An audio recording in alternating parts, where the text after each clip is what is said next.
بسم الله الرحمن الرحيم السلام عليكم ورحمة الله وبركاته الحمد لله الذي جعل شهر رمضان سيد الشهور وضاعف فيه حسنات والأجور أحمده وأشكره إنه غفور شكور وأشهد أن لا إله إلا الله وحده لا شريك له شهادة أرجو بها الفوز بدار القرار والسرور وأشهد أن سيدنا ونبينا محمدا عبده ورسوله أشرف أمر ومأمور صلى الله عليه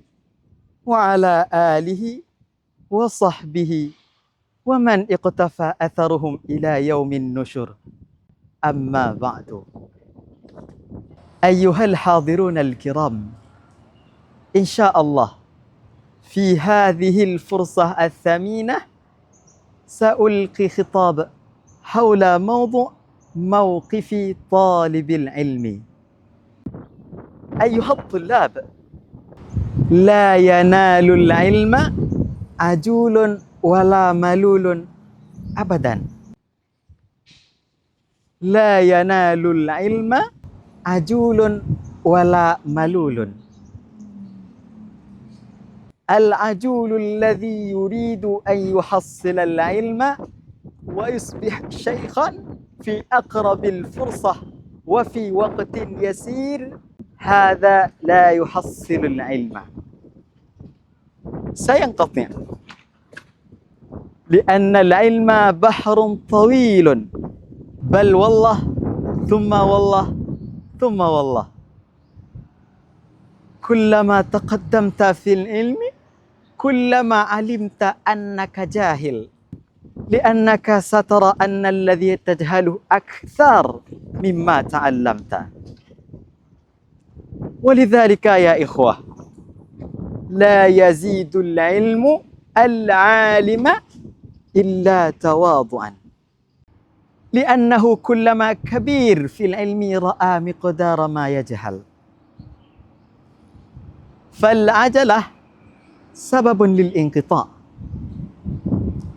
والملل سبب لعدم الثبات. كن كشجرة ثابتة وتأخذ من الأرض النافع، ولا تكن كالعصفور الذي يتنقل بين الأغصان. الثبات لطالب العلم مطلوب. بعض طلاب العلم يأتي عند الشيخ فلان يجلس يومين 3 4 5 أسبوع أسبوعين 3 أسابيع يحضر عند الشيخ، ثم يأتي واحد الشيخ فلان فتح درسا في المسجد فلان والله روعة، طبق الكتاب الذي عند الشيخ وذهب إلى الشيخ الآخر. بعد الأسبوعين ينتقل إلى شيخ آخر. مثل العصفور كل وقت على الغصن. هذا لن يحصل العلم، سيحصل نتفا من العلم لكنه لا يحصل العلم. فطالب العلم محتاج إلى الثبات. اثبت مع شيخك والزم شيخك، وإن كان عندك وقت وحصلت شيخا آخر فهو نور على نور. وإياك والعجلة. وكما قال بعض أهل العلم العلم طريق أوله في يدك وآخره في الجنة، فلا تمل ولا تعجل. اصبر حتى تموت وتلقى الله طالب علم، تثبت على هذا الطريق ويقبضك الله على هذا الطريق. ومن سار على هذا الطريق بإخلاص وحسن الطريق كان موعودا بأن يكون من أهل الجنة. من سلك طريقا يلتمس فيه علما سهل الله له طريقا إلى الجنة.